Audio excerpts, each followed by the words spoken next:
Awesome. And down here I'm going to put my credit block. Now, you can go to town and type a whole bunch of things in here and play around with it for tons of hours, but I've actually got just a sample credit block.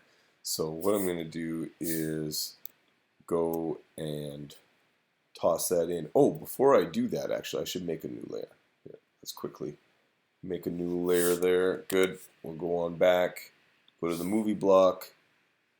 Here we go, basic credit block. That's all it is. I'm just going to grab this, drag it on, and there it is.